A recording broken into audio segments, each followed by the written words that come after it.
கூறுகிறார். அமைச்சரே, வைத்தியர் கூறியது என் காதில் விழுந்தது. மன்னியுங்கள் மன்னா, தங்களை வேதனைப்படுத்த வேண்டாம் என்றே நான் அவ்வாறு கூறினேன். இனி வேதனைப்பட என்ன உள்ளது?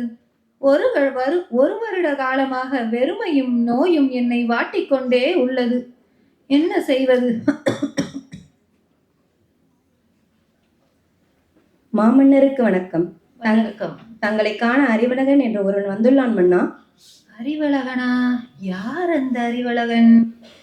மன்னா, நமது நாட்டின் சிறந்த முட்டாள் என்று தேர்ந்தெடுத்தோமே, அந்த அறிவழகன். அந்த அறிவழகனா? வரச் சொல், வரச் சொல். உத்தரவு மன்னா. என்ன அமைச்சரே, இத்தனை காலமாகியுமா ஒரு முட்டாளை கண்டுபிடிக்க முடியவில்லை? கண்டுபிடித்திருப்பான் என்று நினைக்கிறேன் மன்னா. வணக்கம் மன்னா. அறிவழகா மன்னா, முட்டாளை கண்டுபிடிக்கும் முயற்சி எவ்வாறு உள்ளது? அதை ஏன் கேட்குறீங்க மன்னா? நாட்டையே அலசிட்ட என்னை விட ஒரு சிறந்த முட்டாள எங்கேயும் கண்டுபிடிக்க முடியல. நான் மட்டும் அவனை கண்டுபிடிச்சிட்டேன்னு வைங்களேன், உடனே இந்த குச்சி அவன் கையில கொடுத்து விடுவேன். அதெல்லாம் இருக்கட்டும், நீங்க எப்படி இருக்கீங்க? எப்பயும் கம்பீரமான நடை, சிங்காரமான சிரிப்பு, பட்டு ஆடை, வைர ஆபரணங்கள்னு நிமிர்ந்து நேரா எப்பயும் இருப்பீங்க. இப்ப கூடி குறுகி போயிட்டீங்க. எப்படி இருந்தனா இப்படி ஆயிட்டேன்ற மாதிரி. நீ கூறுவதெல்லாம் உண்மைதான். அந்த காலம் முடிந்து விட்டது. செல்ல வேண்டிய காலம் வந்து விட்டது. என்னது? போக போறீங்களா? எங்க போக போறீங்க? அந்த புறத்துக்கா இல்ல அரசவைக்கா? அதுவும் இல்லைன்னு அண்டை நாட்டை போய் போராடி கைப்பற்ற போறீங்களா? அடே முட்டாளே, உள்ள நாட்டையே ஆள முடியவில்லை, இதுல அண்டை நாடு வேறையா? சரி, அப்ப அங்கேயும் போகலையா? எங்கதான் போறீங்க? சரி மன்னா, எங்க போனா என்ன? உங்க கூட யாரும் வந்தா என்ன, வரலனா என்ன? எங்க போனாலும் சரி, என்னையே அமைச்சரை கூடவே கூப்பிட்டு போங்க. அடே முட்டாளே, சாக உனக்கு விருப்பம் என்றால் நீ போ, என்னையே நினைக்கிறாய்? இதான் விஷயமா? மண்டைய போட போறீங்களா? மண்டைய போட போறேன்னு சொல்லாம போக போறேன்னா எனக்கு என்ன புரியும் மன்னா? அடே, உன்னிடம் பேசிக்கொண்டே நான் மண்டைய இறந்து போய்விடுவேன் போல இருக்கிறது. சரி சரி மன்னா, உங்களை நான் இதுக்கு மேலேயும் பேசி நான் கஷ்டப்படுத்த விரும்பல. கடைசியா ஒரே ஒரு கேள்வி மட்டும் கேட்டு போயிடவா? கேட்டு தொலையும். சரி மன்னா, இப்ப கடவுள் வந்து உங்க முன்னாடி வந்து நின்னுட்டு உங்களோட கடைசி ஆசை என்னன்னு கேட்டா என்ன சொல்லுவீங்க? அறிவழகா, வேற என்ன கேட்க போகிறேன்? இத்தனை காலம் ஆண்டு கொண்டிருந்த இந்த நாட்டின் சிம்மாசனத்திலே என் உயிர் போக வேண்டும் என்றுதான் கேட்க போகிறேன். வேற என்ன கேட்க போகிறேன்? ஓ, அற்புதமான பதில் மன்னா, அற்புதமான பதில் மன்னா, அற்புதமான பதில். மன்னா, நான் முட்டாளை கண்டுபிடிச்சிட்டேன் மன்னா. மன்னா குச்சி. அடே முட்டாளே, முட்டாளிடம் கொடுக்க சொன்ன குச்சி என்ன தைரியம் இருந்தால் என்னிடம் கொடுப்பாய்? கட்டி காத்த கோட்டை என்ன? ஆசையுடன் சேர்த்து வைத்த பொற்காசுகள் என்ன? மாட மாளிகைகள் என்ன? பொன் என்ன? பொருள் என்ன? படைகள் தான் என்ன? வைத்த பாசங்கள் தான் என்ன? இவ்வளவு இருந்தும் இறுதியில் உமக்கு எதுவும் உதவவில்லையே, எவையும் உன்னை காப்பாற்றவில்லையே மன்னா. இவை அனைத்தும் உண்மை காப்பாற்றியதா? இல்லையே. உம்மை விட சிறந்த முட்டாள் வேறு யாரு மன்னா இருக்க முடியும்? இந்தாருங்கள் குச்சி. என்ன கூறுகிறாய் நீ? மன்னா, ஆத்மா இறந்த பிறகு, மரணத்திற்கு பிறகு உடலை விட்டு எங்கே செல்கிறது? எப்படி செல்கிறது? எவ்வாறு செல்கிறது? யாருடன் செல்கிறது என்பதை பற்றி புரியாமல் இறைவன் கொடுத்த இந்த அற்புதமான வாழ்வை வீணடித்து விட்டீரே. உம்மை விட சிறந்த முட்டாள் வேறு யாரு மன்னா இருக்க முடியும்? நான் யார்? நான் ஏன் பிறந்தேன்? நான் எதற்காக இவ்வாறு துன்புறுகிறேன்? கடவுள் யார்? கடவுளுக்கும் நமக்கும் என்ன தொடர்பு? பிறப்பு என்றால் என்ன? மரணம் என்றால் என்ன? மரணத்திற்கும் பிறப்பிற்கும் அப்பால் இருப்பவை எவை?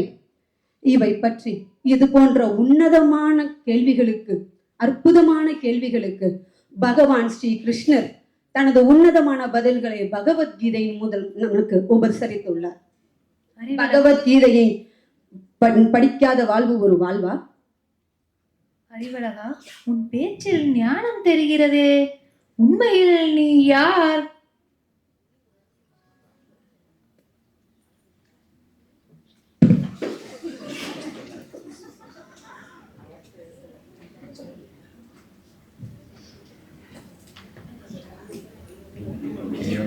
மன்னித்து விடுங்கள் மன்னா. பல ஆண்டுகளுக்கு பிறகு, பல வருடங்களுக்கு பிறகு தங்களை காண சாது ஒருவர் வந்திருந்தார். பகவத்கீதையின் ஞானத்தை தங்களுக்கு அளித்து உங்களின் மூலமாக மக்களுக்கு அந்த அறிவை கொண்டு சேர்க்க வேண்டும் என்று அவர் உங்களை காண வந்திருந்தார். தாங்களோ நாடு, மாளிகை, செல்வம், பதவி, ஆட்சி என்ற மமதையில் அவர் கூற இருந்த அறிவுரையை கேட்கவில்லை. சாதுவா? மன்னா, பொன்னும் பொருளும் சேர்ப்பதோ, நாட்டை செல்வ செழிப்புடன் வைத்திருப்பதோ, நாட்டு மக்களுக்கு பௌதீக சுகங்களை கொடுத்து அவர்களை திருப்திப்படுத்துவதோ மட்டும் அரசின் கடமை இல்லை. தம்மை சார்ந்த மக்களுக்கு சாஸ்திர ஞானத்தை கொடுத்து அவர்களை இறைவனின் சேவையில் ஈடுபடுத்த வேண்டும். ஐயோ, அந்த மாமனிதனை நான் அவமதித்து விட்டேனே, இனி நான் என்ன செய்வேன்? இனி நான் என்ன செய்வேன்?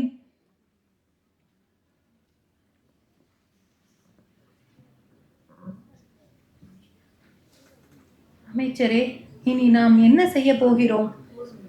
ஞானம் தர இருந்தவரை நாம் கேட்காமல் அனுப்பி வைத்து விட்டோமே. இனி நான் என்ன செய்வேன்? என்ன செய்வேன்?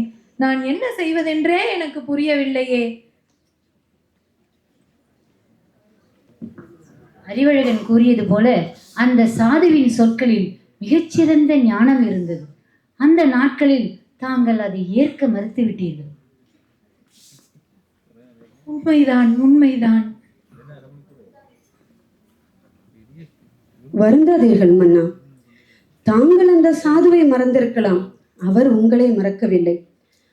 உயர்ந்த சாதுவின் சீடன் நான். என் மூலம் பகவத்கீதையின் ஞானத்தை தங்களுக்கு உணர்த்தவே என்னை முட்டாளாக நடிக்கச் சொன்னார். மன்னியுங்கள், இளமை காலத்தில் நான் அந்த சாதுவின் அறிவுரையை கேட்க மறுத்துவிட்டேன். முதுமை வந்து என் காலம் கடந்த பின்பு நான் உங்கள் ஞானத்தை பெற விரும்புகிறேன். தயை கூர்ந்த ஞானத்தை கூறுங்கள். மன்னா, ஒருவன் தன் வாழ்நாளில் செய்த பாவ புண்ணியங்களுக்கு ஏற்ப செல்வந்தனாகவும் ஏழையாகவும் அறிவுள்ளவனாகவும் முட்டாளாகவும் உயர்ந்தவனாகவும் தாழ்ந்தவனாகவும் பல ஜென்மங்கள் பிறந்து இறந்து இப்பூ உலகில் துன்பப்படுகிறான். பிறப்பு, இறப்பு, முதுமை, வியாதி, இந்நான்கிலிருந்தும் யாராலும் தப்பிக்க இயலாது. மனிதனின் வாழ்க்கையில் இருக்கக்கூடிய முக்கியமான பிரச்சனை இதுவே. ஆனால் எதையோ தேடி ஓடிக்கொண்டிருக்கின்றோம். பகவான் ஸ்ரீ கிருஷ்ணனிடம் நம்மை அர்ப்பணிப்போம். அர்ப்பணித்து அவரது நாமத்தை உபதேசிப்போம். நான் எவ்வாறு பகவான் கிருஷ்ணனிடம் சரணடைவது? இளமை காலங்கள் முழுவதும் வீணடித்து விட்டு இறக்கும் வேளையில் அவரிடம் சரணடைந்தால் என்னை ஏற்றுக்கொள்வாரா? நிச்சயம் ஏற்றுக்கொள்வார் மன்னா, நிச்சயம் ஏற்றுக்கொள்வார். பகவான் ஸ்ரீ கிருஷ்ணரின் உபதேசங்களை, அவரது நாமத்தை நாம் தினமும் உச்சரிப்போம். மீதி இருக்கக்கூடிய உங்களது காலத்தையாவது அவரது நாமத்தை உச்சரித்து பயனுள்ளதாக்கிக் கொள்ளுங்கள். என் அருமை மக்களே, என்னை போன்று நீங்களும் முட்டாளாக இருந்து விடாமல் நல்வழியில் செல்லுமாறு கேட்டுக்கொள்கிறேன்.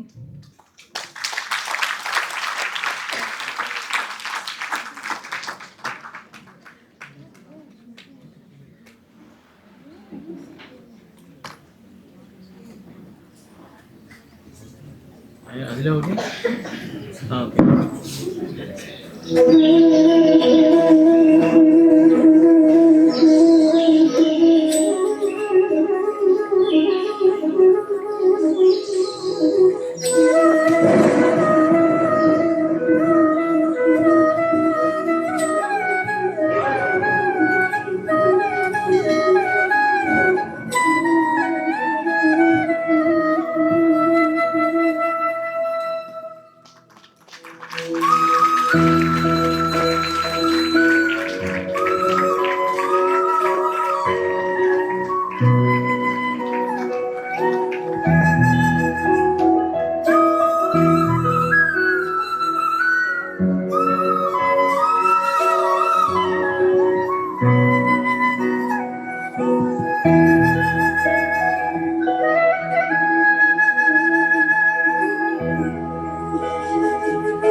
श्रीभगवानुवाच श्रीभगवानुवाच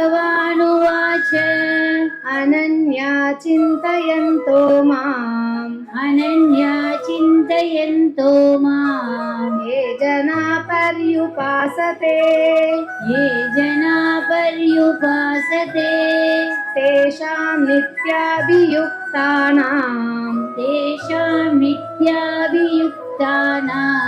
योगक्षेमं वहाम्यहम् योगक्षेमं वहाम्यहम्